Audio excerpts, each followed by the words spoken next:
Let's quickly go back to the story on Osun State in southwest Nigeria, where the governorship election is to hold in a very short time. We're having a live Professor Abdul-Ganiy Raji. He is the INEC resident electoral commissioner in Osun State. He joins us to discuss the preparedness ahead of that poll. Thank you very much for joining us. Yeah, thank you very much for having me. What should Nigerians be expecting with this exercise? Thank you very much. The expectation is a very successful election because of the relationship between the election management body, INEC, and the people of Osun State. We have been having it so good with the people of Osun State, and that has led to a number of successful steps that we have taken towards this election. We have done a very, very extensive voter education and sensitization, which has led to increased awareness about elections in Osun State. Tell us about security ahead of the polls. How well prepared are you security-wise, as well as the distribution of non-sensitive materials? Okay, in Osun State, just like any other state in the country, every INEC office has a committee called the Interagency Consultative Committee on Election Security, of which the resident electoral commissioner is the chairman, and the commissioner of police is the co-chair, and all other security chiefs are members. And we have been meeting regularly, reviewing the security situation in the state. We had a very good working relationship with the security, and over the last year, just about 12 months ago up till now, the atmosphere in Osun State has been very calm and peaceful, with little skirmishes here and there that has nothing to do with a civil disturbance. So we are very, very optimistic that everything is fine in Osun State. Well, we received all materials for the elections, starting with non-sensitive materials, which we have been receiving over the last 6 months. And every time we receive that, we batch them and sort them and send them to the local government. The peak of the receipt of material was today.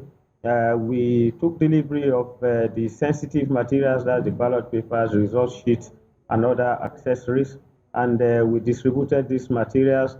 We have conveyed them to the local government offices under heavy security. About 1 hour ago, the exercise was completed, and as we are speaking, all the local government offices have received the sensitive materials, and they will sort them out this night, batch them overnight to polling unit for onward transmission to the registration area camp, where our ad hoc staff will report in the evening tomorrow.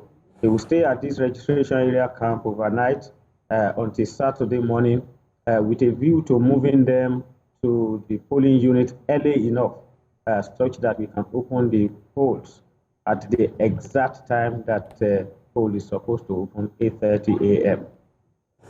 Well, there have been concerns about vote buying. Various NGOs are coming up to not only warn about possible violence that may erupt, they're also talking that there is increased probability that there will be cases of vote buying. What is INEC doing to stop this in its tracks, if possible?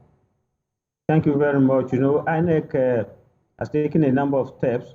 In the past, the rigging is very, very rampant, and some other atrocities were being committed. And with the introduction of technology and the review and the introduction of new procedures for the conduct of election, some of these issues have actually faded out. For example, we are now using a newly designed cubicle where people can actually cast their ballot secretly. But there are regulations and laws guiding the procedures for election. It is expected that when somebody casts his vote secretly, he or she will fold the ballot paper before coming out and dropping the ballot paper in the ballot box. Any attempt to leave the ballot paper open with a view to showing somebody who would eventually pay him for having seen who the person has voted for, that person has run foul of the law, and such a person would be handed over to the security agent and then be prosecuted.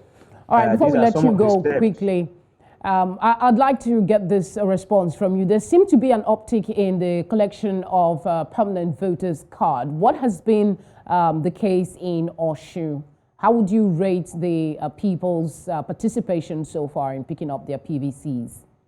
Oh, if you know of anybody who has been in Osun State in the last 2 months, they would be able to confirm that at all our collection centers, they have been overwhelmed. And up till this afternoon, we had long queues of people who wanted to collect their voter card. So there is high level of awareness about the civic duties, especially the voting franchise in Osun State. So a lot of people have come out, and in the history of the collection of voters card, we actually recorded over 76% collection as at 2 days ago. We are currently analyzing the data, and we'll be able to roll out the level at which we are now, which, if I will project, will be around 85 to 90% collection. So by tomorrow morning, we are going to release the data. Of course, with the amendment of the Electoral Act, we have to release those figures of how many people have collected voters' card polling unit by polling unit, because that is the criteria that we use now to determine whether an election will be conclusive or not. All right, Professor Raji, thank you very much for speaking with us, and good luck with the polls. Thank you very much.